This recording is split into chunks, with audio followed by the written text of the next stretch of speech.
할렐루야. 사랑하는 세강의 가족 여러분, 오늘 하루도 하나님의 말씀과 동행하는 삶이 되길 소망합니다. 오늘 함께 나눌 하나님의 말씀은 여호수아 7장 10절에서 15절 말씀입니다. 여호와께서 여호수아에게 이르시되 일어나라, 어찌하여 이렇게 엎드렸느냐. 이스라엘이 범죄하여 내가 그들에게 명령한 나의 언약을 어겼으며 또한 그들이 온전히 바친 물건을 가져가고 도둑질하며 속이고 그것을 그들의 물건들 가운데에 두었느니라.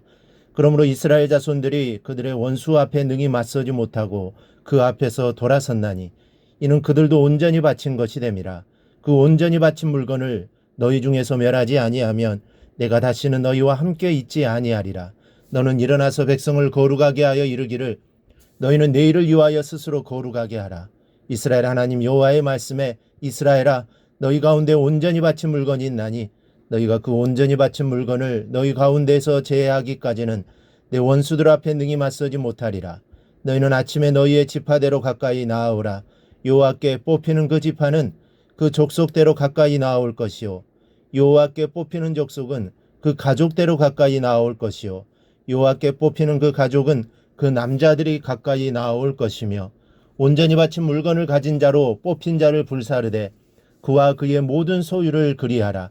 이는 여호와의 언약을 여기고 이스라엘 가운데에서 망령된 일을 행하였음이라 하셨다 하라. 아멘. 이스라엘이 아이성 전투에서 참패를 한 후에 여호수아는 식음을 전폐하고 여호와의 궤 앞에서 옷을 찢으며 슬퍼하고 있었습니다. 그의 슬픔은 아이성 전투에서 졌기 때문이 아닙니다. 그의 슬픔은 여호와의 거룩하신 이름이 땅에 떨어져 세인들의 입에서 조롱거리가 된 것에 대한 슬픔이었습니다. 9절에 주의 크신 이름을 위하여 어떻게 하시라 하나이까. 주의 크신 이름이 세인들의 조롱거리가 되었으니 이를 어찌하면 좋겠습니까 하는 탄식입니다. 하나님께서는 슬퍼하는 여호수아를 보셨습니다. 그리고 이렇게 말씀합니다. 어찌야 이렇게 엎드려 있느냐라고 물으십니다. 10절을 보니 여호와께서 여호수아에게 이르시되 일어나 어찌야 이렇게 엎드렸느냐라고 말씀하십니다. 일어나라, 즉 어서 일어나라는 것입니다.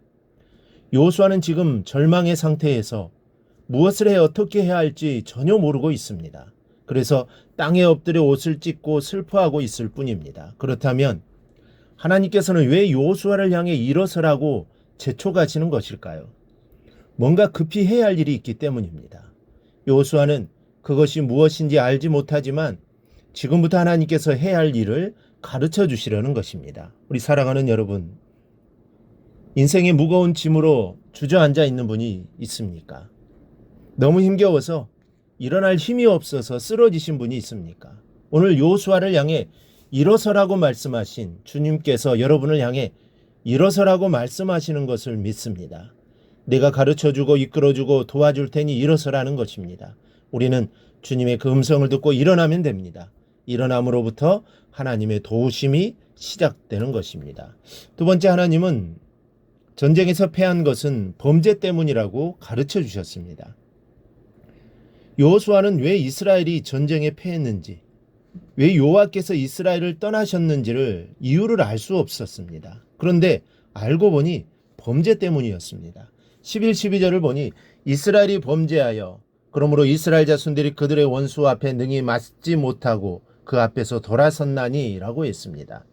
실패의 원인이 범죄 때문이라고 하나님이 가르쳐 주셨습니다. 무기가 없어서 패한 것이 아닙니다. 여호와께 범죄하였기 때문에 패한 것입니다. 7장 1절에 보면 이스라엘의 아이성 전투에서 패배한 사건 맨 앞에 이렇게 기록되어 있습니다. 이스라엘 자손이 온전히 바친 물건으로 말미암아 범죄하였으니 이는 유다지파 세라의 증손 삽디의 손자 갈미의 아들 아간이 온전히 바친 물건을 가졌음이라. 여호와께서 이스라엘 자손들에게 진노하시니라. 아간이 범죄하여 하나님께서 이스라엘 자손에게 진노하셨다는 것입니다. 그래서 하나님이 전쟁에서 떠나신 것입니다. 그래서 패배하게 된 것입니다. 그렇다면 이 문제를 해결하려면 어떻게 해야 할까요? 6장 17절을 보면 여리고를 점령할 때 모든 것을 여호와께 바치라고 명령하셨습니다. 여기서 바치다라는 말은 하람이라는 단어인데 멸절시키다라는 뜻입니다. 그런데 그것을 누군가 훔쳐서 가진 것입니다. 12절에 보니 그 온전히 바친 물건을 너희 중에 멸하지 아니하면 내가 다시는 너희와 함께 있지 아니하리라. 여호와께 바쳐야 할 물건과 그것을 훔친 자를 찾아내어 불사르지 아니하면 내가 너희를 돕지 않겠다는 것입니다. 범죄의 원인을 해결해야 하나님께서 도우신다는 것입니다. 우리 사랑하는 여러분, 인생의 문제는 불순종에서 시작되는 것을 잊지 말아야 합니다. 하나님과의 단절에서 문제가 발생하고 말씀을 거부하는 데서 문제가 생겨나는 것입니다. 다른 데서 문제가 생기는 것이 아닙니다. 하나님 말씀에 순종하고 하나님의 뜻대로 온전히 살아간다면 문제는 생기지 않을 것입니다. 잠시 어려움을 당할 수는 있습니다. 하지만 반드시 그 문제들이 해결되어지게 될 것입니다. 이스라엘의 역사를 보면 이스라엘이 순종할 때는 승리하였고 불순종할 때는 패배하였습니다. 무기의 많고 적음의 문제가 아닙니다. 군사가 적고 많음이 문제가 아닙니다. 오직 순종과 불순종의 차이였습니다. 오직 말씀대로 순종하기만 하면 승리하는 것입니다. 내 생각으로는 도저히 안 될 것 같아도 말씀에 순종하면 되는 것입니다. 하나님이 되도록 인도해 주시는 것입니다. 이러한 삶에 하나님의 축복이 임하는 것입니다. 그러므로 이제 우리의 삶이 늘 하나님 말씀에 순종하며 살아가 하나님이 이루시는 일들을 만끽하며 살아갈 수 있기를 주님의 이름으로 축원합니다. 오늘 묵상한 말씀을 굳게 잡고 삶으로 실천하며 살아내는 대강의 모든 성도들이 되기를 축복합니다.